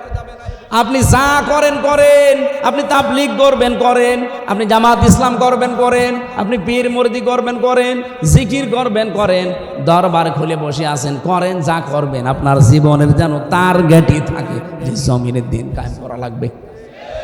এ বিষয়ে যদি আপনার মন খারাপ হয়, ফতোয়াবাজি করেন যে না এটা দুনিয়ার কাজ, এটা রাজনীতি। সূরা শুরা 25 নম্বর পারা 13 নম্বর আয়াত, এটা 3 নম্বর পৃষ্ঠার 11 না 10 9 নম্বর লাইনে আছে, মাঝের অংশে পাবেন এতটুকু, কাবুরা আলাল মুশরিকিনা মা তাদউহুম ইলাই। আল্লাহ পাক বলেন, হে নবী আপনি যদি ওদেরকে ডাকেন দিন কায়েম করো জমিনে, এটা শুনলে সবচাইতে বেশি মন খারাপ হবে তাদের যারা মুশরিক। বাংলার মুসলমানেরা, নামাজের কথা বললে আপনি আমাকে দোয়া করেন, ভালো কথা বলেন, রোজার কথা বললেও আপনার কাছে আমি ভালো, জমিনে যে আল্লাহর দিন কায়েম করা লাগবে এটা বললে আপনার কাছে রাজনীতি মনে হয়, দুনিয়ার কাজ মনে হয়। আপনি বিশ্বাস করতে পারেন যে কোনো কায়দায় আপনার দ্বারা মনে হয় শিরিক হচ্ছে। শিরিক করলে মানুষ যেহেতু মুশরিক হয়, আর দিন কায়েমের কথা শুনলে রাগ হবে, মন খারাপ হবে। খারাপ লাগবে কাদের? মুশরিকদের। বলুন বলুন, এ বাংলাদেশে দিন কায়েমের কথা বললে আপনার রাগ হয়, আপনি কি মুশরিক? বলেন। আমি তো স্টেজগুলোতে এসে আমার বাবার আইন কায়েম করো বলি না, বলি আল্লাহর বিধান কায়েম করা লাগবে। কারণ এইটা কায়েম হলে এই দেশে ডাকাতি থাকবে না, চুরি থাকবে না, জাকাত ভিত্তিক অর্থনীতি কায়েম হয়ে যাবে। ঠিক বাড়ি বাড়ি জাকাতের সম্পদ পৌঁছিয়ে যাবে। জাকাত নেওয়ার জন্য তখন পাড়া খেয়ে মরা লাগবে না। এদেশের সম্পদ বাইরের দেশে শুধু হাত পাতা লাগবে না। যে টাকায় আছে দেশের সম্পদ আছে, শুধুমাত্র জাকাত ভিত্তিক অর্থনীতি কায়েম করে দেন, এ দেশটা ঠিক 1 বছরে আবার দাঁড়িয়ে যাবে। আর বাইরের মুসলমান দেশ 57টা, তারা তো বিভিন্ন কায়দায় আমাদের দেওয়ার জন্য রেডি হয়ে আছে। আমি মালয়েশিয়া গিয়েছিলাম, সৌদি আরবে ছিলাম, এই দেশটার চাইতে 14 ডবল বড় এই দেশটা। যেখানে যেখানে মিশেছি তারা জানে যে এই পৃথিবীতে সব চাইতে বেশি মুসলমান বাস করে ইন্দোনেশিয়ায় আর বাংলাদেশে। জাকাত ভিত্তিক অর্থনীতি কায়েম করেন না কেন? তারা জাকাত পাঠাবে, ওই টাকাগুলো, নিজের টাকাগুলো, নিজের সম্পদগুলো আপনি শুধু মানুষের দ্বারে দ্বারে জাকাত ফরজ পৌঁছিয়ে দেবেন। 1 বছরের ভেতরে দেখবেন ওই মানুষটা আর ভিক্ষা করবে না, মানুষের চাঁদাবাজি, ছিনতাই, চুরি না। ও নিজের যখন কর্মসংস্থান পাবে, পেটে খাবার থাকবে, তখন ঠিক ভালো রাস্তায় চলবে। বাংলাদেশ জামাত ইসলামের কোনো মানুষ চাঁদাবাজি করে না, ছিনতাই করে না, রাহাজানি করে না। এই কারণে করে না, আপনি দেখবেন এই মানুষগুলো যাই হোক, গরিব হোক আর ধনী হোক, আর একটা কাজ আছে। এই যে এই লোকটা জামাত ইসলাম করে, ও কাপড় সেলাই করে খায়, দর্জি। তাতে কি হয়েছে? পায়খানা সাফ করলেও সে মানুষ। আমি কাজ করে খাই, আমি মানুষেরটা আত্মসাৎ করি না। বাংলাদেশ জামাত ইসলামীতে এই দেশে যত মানুষ আছে দেখবেন, সে ধনী হোক, গরিব হোক, মধ্যপন্থার হোক, তার যে কোনো একটা কাজ আছে। আমি জামাত ইসলামী করি, এই যে ওয়াজ আমার কাজ না, এটা আমার দায়িত্ব, কিন্তু আমার একটা আলাদা কাজ আছে। আমার একটা ব্যবসা, 2টা ব্যবসা আছে, একটা বইয়ের, একটা কাপড়ের। যদিও সরাসরি আমি সময় না দিলে আমার লোক রাখা আছে, আমার শালাটা কাজ করে, আমার আর কর্মচারী দিয়ে কাজ করি, আমার কর্মজীবন আছে, আমার ব্যবসা আছে, লাভ লস আছে। এই জন্য আমার চাঁদাবাজি করা লাগে না, আমার ছিনতাই করা লাগে না, আমার টেন্ডারবাজি করা লাগে না। অথচ যে মানুষগুলোর কর্মজীবন নেই, তাদের কর্মজীবনই এই রাজনীতি। বলেন তো, তার কোনো কর্মজীবন নেই, কোনো কাজ নেই, ওর কাজই রাজনীতি করা। সে মেম্বার হয়ে, চেয়ারম্যান হয়ে, মেয়র হয়ে, এমপি হয়ে ও মেরে খাবে নাকি? আকাশের দিকে তাকিয়ে থাকবে। এই কারণেই কুষ্টিয়ার কথা বলছি। আগস্টের 5 তারিখের পরে এই যে এই সেপ্টেম্বর আরম্ভ হচ্ছে কালকে থেকে, এই 1 বছর 26 দিনের একটা জরিপ, শুধু কুষ্টিয়ায় বহু মানুষ হাজার হাজার কোটি কোটি টাকা শুধু চাঁদাবাজি করেছে। কই জামাত ইসলামের একটা লোকের বিপক্ষে এটা তোলেন তো, সারা বাংলাদেশ দিয়ে দিলাম যান। আপনার বিরুদ্ধে কথা আসে কেন? কর্মজীবন তৈরি করেন, দরকার পায়খানা সাফ করেন, রাস্তা ঝাড়ু দেবেন, যে কোনো কাজে থাকবেন। শয়তান আপনাকে দিয়ে উল্টা পাল্টা কাজ করাতে পারবে না, কারণ কাজ যখন নেই তখনই শয়তান তার টার্গেট করে। আপনাকে আমি ভালোবাসি, আপনার আখেরাত যেন নষ্ট না হয়। আরে ভাই, চাঁদাবাজি করে হয়তো আপনি 2 কোটি টাকার মানুষ হবেন, আপনার চাইতে আরো 5 কোটি টাকার মালিক ছিল অনেকেই, কিন্তু এখন বাড়িতেও থাকতে পারে না। আমি নিজে সাক্ষী, 620টা বাড়ি একজন মন্ত্রী ছিল। আগে যিনি মন্ত্রী ছিল, ভূমি মন্ত্রী, আপনার ডিলু, উনি তো কবরে চলে গেছে। ওনার পরে একজন হয়েছিল চট্টগ্রামে বাড়ি, সাইফুজ্জামান জাভেদ। একবার বাইরের দেশে গেলাম, সিঙ্গাপুরে না মালয়েশিয়া যেন, হোটেলে উঠেছি, নিচতলায়। হোটেল তো অনেক বড় বড় হোটেল, লিফটে নামা লাগে। 20 তলা, 25 তলা, 30 তলা, 118 তলা পর্যন্ত আছে মালয়েশিয়াতে। চিন্তা করলাম একটু নিচে যাই তো দেখি কি অবস্থা। নিচে এসে দেখি ওয়েটিং রুমে 2 জন শয়তান গল্প করছে। আমি গেছি, আমারে তো চিনে ফেলেছে, বলছে হুজুর সালাম আলাইকুম। ঠিক আছে, কি এখানে? হুজুর আমরা আগেই পালিয়েছি। অবস্থা দেখি আমরা আগেই পালিয়েছি। পালিয়ে আপনি এখানে কেন? আসি আমি। কত নাম্বার কামরায় আছেন? আসি এই হোটেলে আছি। আপনি কত নাম্বারে আছেন? আমার তো আর ওর মতো ভয় নেই, বললাম অমুক নাম্বারে আছি। আপনি এখানে হোটেলে এসে থাকেন, অথচ শুনেছি নাকি এই দেশে আপনার সাহেব পাড়া আছে, সিঙ্গাপুরে আপনার নিজের ফ্ল্যাট আছে, থাইল্যান্ডে আপনার বাড়ি আছে, আমেরিকায় বাড়ি আছে, কানাডায় বাড়ি আছে, আর বাংলাদেশের বিভিন্ন জেলায় সব মিলে সরকারি তালিকায় তার 620টা বাড়ি। আমার বাবার একটা বাড়ি মাত্র। তাই আমি এই 1 বছরের ভেতরে মনে হয় 2 মাসও বাড়ি থাকতে পারি না। 10 মাসে আমার রাস্তায় কাটে, আর আপনার 620টা বাড়ি কবে থাকবেন? আমারে বছর থাকা আগস্টের 5 তারিখ তো আপনারা সব দখল করে নিলেন। আমি 3 তারিখে রাতে পালিয়েছি। এই পর্যন্ত প্রায় 7 মাস চলছে। খুব গোপনে আছি, কেউ জানে না। আপনি শুধু দোয়া করেন। দোয়া? তোমার জন্য দোয়া আসবে মন থেকে? বদদোয়া আসবে? তো এখানে থাকেন টাকা, এখানে তো অনেক ভাড়া। উনি যেই কামরার কথা বলেছেন যেখানে থাকে, কমপক্ষে বাংলাদেশের টাকায় কমপক্ষে 50,000 টাকা প্রতিদিন। আমাদের 30,000 লাগতো। আমাদের তো 1 রুম, আর উনি ফ্ল্যাট নিয়ে থাকে। 50,000 টাকা প্রতিদিন ভাড়ায় 7 মাস চলতেছে একাধারে, অথচ নিজের বাড়ি তালা লাগানো। যে সাহেব পাড়া আছে তালা লাগানো, ওখানে থাকেন না? থাকবো। 20 লাখ বাঙালি আছে। যদি আমারে দেখে কোনোদিন বাইরে, পিটিয়ে ভর্তা বানিয়ে ফেলবে। এই হোটেল যেহেতু খুব সিক্রেট, কেউ আসে না এখানে, কারণ 3-4টা গেট পার হয়ে আসা লাগে, আবার সেন্সর লাগানো আছে। আপনি গেলেই ঢুকতে পারবেন না। আপনার চেহারা দেখবে, তারপরে কাজ খুলবে। ওটা আগে থেকে সিস্টেম করা। এখানে আসি জেলখানার মতোই প্রায়, শুধুমাত্র একটু খাওয়া দাওয়া ভালো, আর ওই মোবাইল চালাতে পারি। তাছাড়া আপনারা 3 বছর জেলে ছিলেন, ওই রকমই আছে। তাও তো অন্তত আপনারা কারারক্ষী দেখতেন। ওই যে জেলার সোফার আসতো, মাঝে মাঝে দেখা হইতো। আর আমরা জেলার সোফারও নেই। এতগুলো বাড়ি, আজ একটা বাড়িতেও থাকতে পারি না। এভাবে যদি কয়েক বছর কেটে যায়, আমার মনে হয় শেষ পর্যন্ত আমারও না খেয়ে মরা লাগবে। আমার ওই দিন থেকে বিশ্বাস হয়েছে 620টা বাড়ি আল্লাহর এই বান্দা নিজের বাবার টাকায় জীবনও বানায়নি। কথা বলেন না কেন? আপনি যারা 1 বছর 1 মাসের ভেতরে 1000 কোটি টাকার মালিক হয়ে গেছেন, সবই তো আপনার বাবার টাকা। এই জন্য আপনাকে বলছি, সময় কিন্তু পাল্টাতে বেশি দেরি হয় না। হঠাৎ করে যদি সময় পাল্টিয়ে যায় না, তখন দেখবেন এই 1000 কোটি টাকা তো যাচ্ছেই, সাথে সাথে আরো 50,000 যাচ্ছে। জামাত ইসলামী বাংলাদেশের নাম বললাম, অনেকের মন খারাপ হয়ে গেল। আর ভাই একটা দেখান তো যে এরাও আপনার মতো চাঁদাবাজি করে খেয়েছে। কেন এদের কি অভাব নেই? এরাও 15 বছর আপনার মতো তো নির্যাতিত ছিল, আপনার চাইতে বেশি ছিল। আমি জামাতের একজনের পেয়েছি 313টা মামলা তার।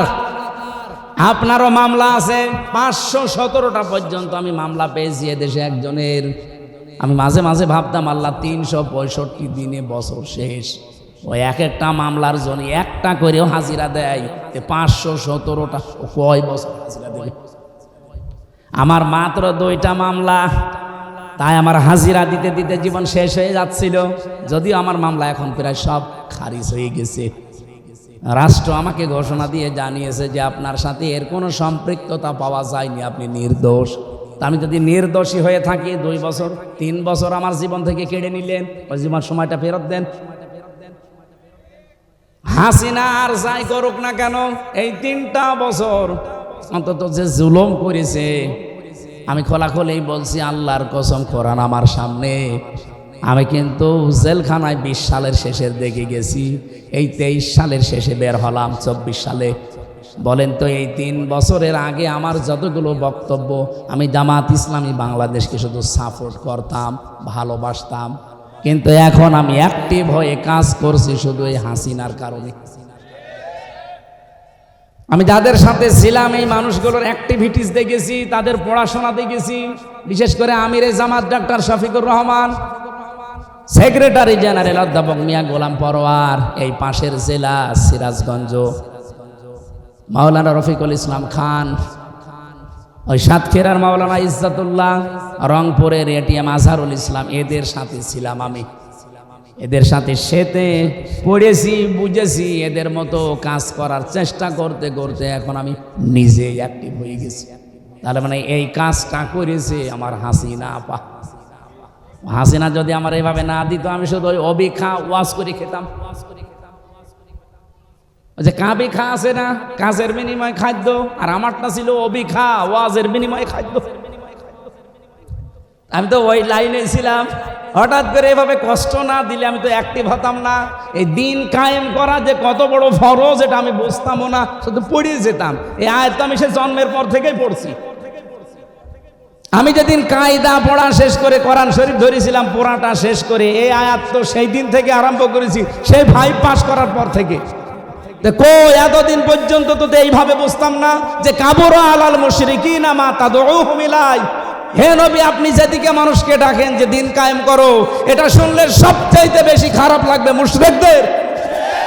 এই বাংলাদেশে দিন কায়েম করার কথা যেই বলুক, এর কথা শুনলে যদি আপনার মন খারাপ হয়, রাগ হয়, আপনি বুঝবেন আপনার ভেতরে শিরিক আছে। আর শিরিক যারা করে তারা মুশরিক, আর মুশরিক হলে আপনার কাছে খারাপ লাগার কথা। আপনি বলেন কই আমি তো শিরিক করি না, অবশ্যই করেন, না তো আপনার কাছে খারাপ লাগে কেন? কোরআন শরীফ কি মিথ্যা হবে? এই জন্য আপনি শিরিক করছেন, আপনি আগে মুক্ত হন, তাহলে আপনার কাছে দিন কায়েমের কথা শুনলে আনন্দ লাগবে, মন খারাপ হবে না। আর আপনাকে আল্লাহ নিয়ে আসবেও না। এই আয়াতের শেষের শব্দ আল্লাহু ইয়াজতাবি ইলাইহি মাইয়াশা। আল্লাহ পাক যাকে ইজতেবা করেন মানে মনোনীত করেন, পছন্দ করেন দিন কায়েমের জন্য, তাকে আল্লাহ এই কাজে লাগান। ওয়াহদি ইলাইহি মাইয়ুনিব। কিন্তু আমার আল্লাহ দেখেন যে এর মন আছে কিনা। আপনি যদি মন থেকে ফিরে আসেন, আল্লাহর দিন আমি কায়েম করবই, চেষ্টা করে যান, তখন আল্লাহ আপনাকে এই কাজে লাগাবে। বাংলাদেশে সবাই কি দিন কায়েমের পক্ষে? বলেন বলেন। 18 কোটি মানুষ, এখন মাত্র 7 কোটি 20 লাখ মানুষ। এই যে জরিপ 3 দিন আগে, 7 কোটি 20 লাখ মানুষ এখন চাচ্ছে যে দিন কায়েম হোক, আর বাকিরা এখনো চাই না। আমি বিশ্বাস করি আয়াত দ্বারা, সূরা শুরা 13 নম্বর আয়াত, এই বাংলাদেশে এই 20 কোটি কি 7 কোটি 20 লাখ মানুষকে আমার আল্লাহ অলরেডি তার দিন কায়েমের জন্য নির্বাচিত করেছে তাদের মন দেখে। তারা যেহেতু ইলাইহি উনিব, মন থেকে ফিরে আসতে, উনিব না ইউনিব, ইলাইহি ইউনিব, যারা মন থেকে আল্লাহর দিকে ফিরে আসতে চায় তাদেরকে দিন কায়েমের কাজে আল্লাহ লাগিয়ে দেন। আর বাকি এখনো যাদেরকে আল্লাহ নির্বাচিত করেনি, পছন্দ করেনি, তারা আসতে পারে নাই, তাদেরকে আহ্বান জানাচ্ছি, মন তৈরি করেন, জীবনের টার্গেট বানান যে আমি 200 বছর বাঁচবো, দিন কায়েম হবে না, আমি বেঁচে থেকে লাভ কি? আল্লাহর বিধানে যদি কায়েম না হয় জমিনে, আমি তো অন্তত 100 বছর পরে মরে যাব, কিন্তু জমিন তো এভাবেই থেকে যাবে, শয়তানরা চালাবে না। আমি যতদিন আছি আমার টার্গেট এটা যে জমিনে কি করে আল্লাহর দিন কায়েম করা যায়। একটু মন চায় না, চর্ম চোখে দেখতে মনে চায় না যে কোরআন দিয়ে চললে দেশ। আর এটা বললে আপনার কাছে রাজনীতি মনে হয় কোন কারণে? আপনি করেন, আমি আপনার পেছনে আছি। হয় আপনি নিজে ভালো হয়ে এই কাজ করেন, হয় নিজে ভালো হয়ে এই কাজ করেন, নয়তো যারা করছে তাদের পেছনে থাকেন। ফতোয়াবাজি করবেন না, ওয়ালা তাতাফাররাকু ফি, কোনো ফতোয়াবাজি এই লাইনে চলবে না। নবীজি বলেন এরা আরাফ নামক স্তরে দাঁড়িয়ে আছে এই প্রাচীরে, এতে জাহান্নামে দিচ্ছে না, এই একটাই কারণ সবচাইতে বড় ভালো কাজ করেছে দুনিয়ায় তারা। হ্যাঁ, ছোটখাটো অপরাধ আছে তাদের। এই জন্য আরাফ সূরা থেকে তাফসীর শুনবেন, এই বিষয়টা আপনি নিজেকে ভাবেন তো, এই প্রাচীরের ওপরে আমি দাঁড়িয়ে আছি, হয়তো মা বাবার সাথে খারাপ আচরণ করেছি, তাদের হক আদায় করি না, জান্নাত আল্লাহ দেবে না, জীবনও দেবে না, জাহান্নামও দিচ্ছে না, শুধু দিন কায়েম করার চেষ্টায় ছিলাম এই কারণে। এখন এখানেই যদি দাঁড়িয়ে থাকা লাগে, তা আমার মতো কপাল পোড়া কেউ আছে? এই জন্য এখন থেকে সংশোধন হওয়ার সময়। আল্লাহ রবিউল আউয়াল মাসে যে আয়াতটা পড়েছি, এত বড় বিশাল সূরা থেকে 206টা আয়াত, এই আয়াতের ভেতরে আল্লাহ প্রথম গুণাগুণ দিচ্ছেন, আল্লাযীনা যারা ইয়াত্তাবিউনার রাসূলান নাবিয়্যাল উম্মিয়্যা, যারা অনুসরণ করে রসুলের, নবীর এবং নবীর গুণাগুণ। 1 নম্বরে তিনি আল্লাহর রসুল ছিলেন, 2 নম্বরে তিনি নবী ছিলেন, 3 নম্বরে তিনি উম্মি ছিলেন। উম্মি মানে নিরক্ষর। এভাবে আমাদের মতো তিনি লিখে পড়ে এভাবে পাশ করেননি, কিন্তু এই পৃথিবীতে সবচাইতে জ্ঞানী মানুষ বলা হয় সব দিক থেকে মুহাম্মাদুর রাসূলুল্লাহকে। এই জন্য নবীজি নিজে মাঝে মাঝে বলতেন, ইন্নামা বুইসতু মুআল্লিমান, অবশ্যই আমার আল্লাহ এই পৃথিবীতে আমাকে পাঠিয়েছে শিক্ষক করে। কি করে বলেন বলেন? এই যে ইন্না মা দেওয়া আছে, একটু ভালো করে শোনেন। ইন্নার পরে যদি মা আসে কোনো জায়গায়, কোরআনে হোক হাদিসে হোক, আপনি আরবি গ্রামারের নিয়ম হচ্ছে ইন্নার পরে মা যোগ হলে অর্থ দাঁড়ায় একমাত্র, কেবলমাত্র, শুধুমাত্র। বুইসতু আমাকে পাঠানো হয়েছে, মুআল্লিম শিক্ষক হিসাবে। বিশ্বনবী এই পৃথিবীতে শিক্ষক ছিলেন, অথচ তিনি বলেন আমি নিরক্ষর, অক্ষরই চিনি না, লেখাপড়া জানি না। বিষয়টা কেমন হয়ে গেল? এই পৃথিবীতে যার কাছে যে শেখে সে হচ্ছে শিক্ষক, আর যে শেখে সে ছাত্র। যেহেতু সারা জীবন শিক্ষককে দেখলে ছাত্র সম্মান দিতে বাধ্য। বলেন বলেন? তাহলে নবীজি যদি দুনিয়ায় কারো কাছে শেখে তাহলে তো তার ছাত্র হয়ে যাবে, তার এবার সম্মান করে কথা বলা লাগবে।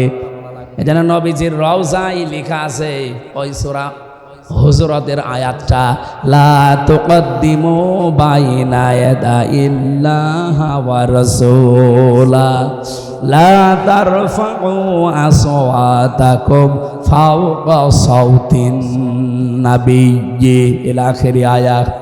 তোমাদের আওয়াজ যেন রসুলের আওয়াজের উপরে না ওঠে, তোমাদের কদম যেন রসুলের কদমের সামনে চলে না যায়।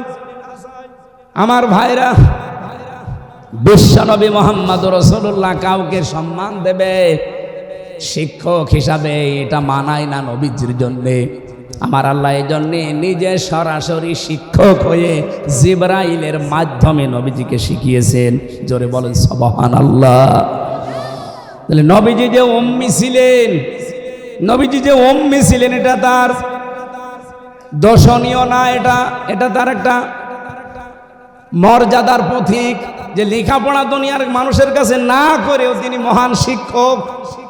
আল্লাহ রাব্বুল আলামিন এবার জানিয়েছেন, আল্লাযী ইয়াজিদুনাহু মাকতুবান ইনদাহুম ফিত তাওরাতি ওয়াল ইনজিল। আজ ইহুদি খ্রিস্টানরা আপনার কাছে এসে মানতে চায় না, অথচ ওদের ইনজিল, ওদের তাওরাতের ভেতরে আপনার পরিচয় আমি লিখে দিয়েছি যে এই গুণাগুণগুলো আমার নবীর আছে, তোমরা মিলিয়ে নাও। যতগুলো গুণাগুণ আল্লাহর নবীকে আল্লাহ দিয়েছিলেন তার ভেতরে 1 নম্বরে ইয়ামুরুহুম বিল মারুফ, তিনি ভালো কাজ বা পরিচিত কাজের আদেশ দিতেন। ওয়া ইয়ানহাহুম আনিল মুনকার, অন্যায় কাজগুলো তিনি বাধা দিয়ে বন্ধ করে দিতেন। বলেন তো 54 বছরে কি আমরা অন্যায় কাজ বাধা দেওয়ার মতো শক্তি সামর্থ্য তৈরি করতে পেরেছি? কি করেছি? অনুরোধ, যে ভাই এটা না করলে ভালো হয়। আপনার বিবেকে কি বলে? ইসলামের কোন কাজ কি অনুরোধ না আদেশ? 92% মুসলমানের দেশে যদি ইসলাম আদেশের জায়গায় যেতে না পারে, খালি অনুরোধের জায়গায় থাকে, আপনি কবে আবার কি করবেন? সারা জীবন খালি অনুরোধই করে যাব, সলিমুদ্দিন নামাজ পড়ো। আমরা এবার ইসলামকে শুধুমাত্র অনুরোধের জায়গা না, ওয়ায়ানহাহুম আনিল মুনকার, অন্যায় কাজ আমরা বাধা দিতে চাই। কথা বলেন না কেন? চাঁদাবাজি করা অন্যায় না? এ কাজ কি অনুরোধে হবে? কি হবে? বাধা দেওয়া লাগবে, আর বাধা দিতে হলে বাধা দেওয়ার জায়গা থাকা লাগে। ইসলামকে ওই জায়গায় নিয়ে এবার পৌঁছিয়ে দেন, কিয়ামতের আগে বাংলাদেশে চাঁদাবাজি হবে না। এবার আর 2টা গুরুত্বপূর্ণ পয়েন্ট আছে, এটা শুনবেন না? এনারা মাহফিল দিয়েছে খালি যুবকরা, একটা মুরব্বীকে সাথে নিয়ে যুবকেরা দিয়েছে, ওনারা লিখে দিয়েছে কিছু টাকা পয়সা কালেকশন করেন। আমি আসলে এগুলো পারি না, তারপরও মানুষজন যেহেতু আছেন, কোরআন প্রচারে আপনার টাকা পয়সা খরচ না হলে কোথায় খরচ করবেন? 10টা টাকা হলো আপনি আজকে দিয়ে যাবেন। যারা যাচ্ছে ভেতরে এই লাইন দিয়ে ওই লাইনে চলে যাক, আমি এরপরে আরম্ভ করছি। কই তারা কই? এই তাড়াতাড়ি করেন, তাড়াতাড়ি করেন। আপনারা একটু বের করে রাখেন। এরা শুধু যে চলে যাবে। কোন জায়গায় এটা? কোন জায়গায়? কিসের দাপুনিয়া? পাবনা সদর দাপুনিয়া বাজার। এখান থেকে কয় কিলো? হ্যাঁ, 25 কিলো। দাপুনিয়া বাজার, এটা পাবনা সদরে। 11 সেপ্টেম্বর আমার আলোচনা আছে রাত 9টায়। ওখানে যদি অত দূর যাওয়ার দরকার নেই, এই আশপাশে আর কোনো জায়গায় নেই। 9 তারিখে একটা আছে, এই যে সামনের এই সেপ্টেম্বর আড়ামবাড়িয়া আছে 9 তারিখে। ওখানেও যদি উঠি এসের নামাজ পড়ি, হয়তো 9টার ভেতরে উঠে পড়বো। এই তাড়াতাড়ি করেন, যারা দিতে চান অন্তত সমর্থ আছে বের করে রাখেন, গেলেই দিয়ে দেবেন। সুবহানাল্লাহ আলহামদুলিল্লাহ লা ইলাহা ইল্লাল্লাহ সুবহানাল্লাহ আলহামদুলিল্লাহ লা ইলাহা ইল্লাল্লাহ লা আলহামদুলিল্লাহ লা ইলাহা ইল্লাল্লাহ সুবহানাল্লাহ আলহামদুলিল্লাহ লা ইলাহা ইল্লাল্লাহ লা ইলাহা ইল্লাল্লাহ মুহাম্মাদুর রাসূলুল্লাহ। নবীজির যে সমস্ত কাজগুলো ছিল তার অন্যতম কাজ হচ্ছে ভালো কাজে বা পরিচিত কাজে তিনি আদেশ দিতেন, অন্যায় কাজে বাধা তৈরি করতেন। আয়ুহাল্লু লাহুমুত তাজ্জিবাত, পবিত্র যত জিনিস আছে, এর আগে অনেকগুলো জিনিস হারাম ছিল অথচ পবিত্র, এই বিষয়গুলো তিনি উম্মতের জন্য হালাল করে দিতেন। আয়ুহাররিমু আলাইহিমুল খাবাইস, অপবিত্র জিনিস যেগুলো, নাপাক জিনিস, এগুলো তিনি হারাম ঘোষণা করতেন। এই যে বিড়ি, যেটি যদিও হারাম না, কিন্তু এটা অপবিত্র জিনিস, এটা অবৈধ একটা জিনিস, এটা অনেকগুলো ক্ষতির কারণ। একটা লাঞ্চ নষ্ট হয়ে যায়, আর একটা মুখে দুর্গন্ধ তৈরি হয়, অর্থের অপচয় হয়, অনেকগুলো ক্ষতির সম্ভাবনা এর দ্বারা। এই জন্যে এইটাও খাবাইসের ভেতরে অন্তর্ভুক্ত। তিনি সরিয়ে দিয়েছেন, তুলে নিয়েছেন তোমাদের উপর থেকে এমন বোঝাসমূহ, ওয়ালাগলাল্লাতি কানাত আলাইহিম, যেগুলো তোমাদেরকে বাঁকা করে রেখেছিল, ওগুলো সব তিনি তোমাদেরকে আল্লাহর পক্ষ থেকে আদেশ দিয়ে সরিয়ে দিয়েছে। ফাল্লাযিনা, সুতরাং এখন তোমাদের উচিত হবে আমানু বিহি, তার উপরে বিশ্বাস করা, ওয়াজ্জারুহু ওয়া নাসারুহু। এই মানুষটা এখন আর নেই, কিন্তু তার অনুসারীরা আছে, আলেমরা। পৃথিবীতে যদি এখন এই আয়াত কেউ মানতে চায়, তাহলে নবীর উত্তরাধিকারী আলেম যারা, এই পৃথিবীতে নবীর নায়েবে রাসূল যারা, তাদের উপরে বিশ্বাস করা, তার মানে তাদের কথাগুলো মেনে চলা, তাদেরকে সাহায্য করা, সহযোগিতার জন্য তাদের শক্তি সামর্থ্য বৃদ্ধি করা। এরপরে আল্লাহ দিয়েছেন ওয়াত্তাবাউ, অনুসরণ করা, আন-নূর আল্লাযী উনজিলা মাআহু, তারা যে নূর নিয়ে এসেছে সেই নূর, তার মানে কোরআনে কারীম। উলাইকা হুমুল মুফলিহুন, এগুলো যদি দুনিয়ায় বাস্তবায়ন করে যেতে পারো, আমি আল্লাহ গ্যারান্টি দিচ্ছি তোমরা সফল হবে। জোরে বলেন সুবহানাল্লাহ। নবীজি বলেন, কোন মানুষ ইমানদার এখনো পর্যন্ত হতে পারে নাই যতক্ষণ তার কাছে তার ছেলে মেয়ে, স্ত্রী পুত্র, সন্তানাদি, এমনকি দুনিয়ার সব মানুষের চাইতে আমি নবী বেশি ভালোবাসা মহাব্বতের জিনিস না হব। আল্লাহ আমাদেরকে হাদিসটা দুনিয়ায় এখনই মেনে চলার তৌফিক দেন, বলেন আমিন। আল্লাহুম্মা আমিন। লা ইলাহা ইল্লা আনতা সুবহানাক ইন্নী কুনতু মিনাজ জালিমিন। রব্বুল আলামিন পাবনা জেলার ঈশ্বরদী থানা মোলাডলি ফরিদপুর এলাকার দিকে একটু তাকাও। কোরআনের কথাগুলো যেভাবে এরা চাতক পাখির মতো বসে বসে শুনেছে, মেহেরবানি করে কথাগুলো আমলের তৌফিক দাও। সওয়াবগুলো তুমি নবীজির রওজায় পৌঁছিয়ে দাও। যত মানুষ এই মাহফিলটার জন্য চেষ্টা চালিয়েছে, প্রত্যেককেই ওমরের মতো কবুল করে দাও। সম্মানিতা মা বোনদেরকে খাদিজার মতো, আয়েশার মতো বানিয়ে দাও। আমি সহ যারা অসুস্থ আছি, আমাদেরকে শেফায়ে কামেলা আজেলা নসিব করে দাও। আল্লাহুম্মা গফিরলি ওয়ারহামনি ওয়াহদিনি ওয়াফিনি ওয়ারযুকনি ইয়া রাব্বাল আলামিন। এলাকার মাটির নিচে যত মানুষ কবরে আছে, আল্লাহ কবরবাসীদেরকে তুমি মাফ করো। বিশেষ করে জানাবে ধন মিয়া ভাই এলাকার যুবকদেরকে সাথে নিয়ে কোরআনে কারিমের সুন্দর আয়োজনে যারা আঞ্জাম দিল, এ মানুষগুলোর জীবনের অভাব দূর করে দাও। এই যুবকদেরকে তুমি উত্তম এবং জায়েজ কর্মজীবন তৈরি করে দাও। এরা যেন হারাম কোনো রাস্তায় না যায়, হালাল রাস্তায় থাকার সুযোগ দাও। আল্লাহ তাআলা কোরআনের সাথে সম্পৃক্ত যারা, কোরআন যারা কায়েম করতে চায় জমিনে, এরকম জায়গায় আমাদের মিলে মিশে থাকার সুযোগ করে দাও। চর্ম চোখে তোমার কোরআনের বিধান যদি দেখতে না পারে দুনিয়ায় বেঁচে থেকে আমাদের কি লাভ? আমরা চর্ম চোখে যেন দেখতে পারি তোমার কালাম দিয়ে দেশটা চলছে, কি যে একটা জান্নাতের পরিবেশ তৈরি হবে, ওটা না দেখে তুমি আমাদের মরণ দিও না।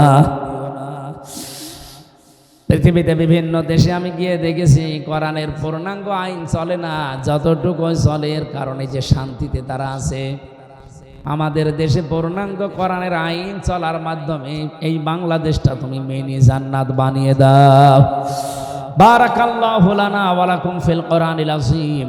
আলহামদুলিল্লাহি রাব্বিল আলামিন। লা ইলাহা ইল্লাল্লাহু মুহাম্মাদুর রাসূলুল্লাহ।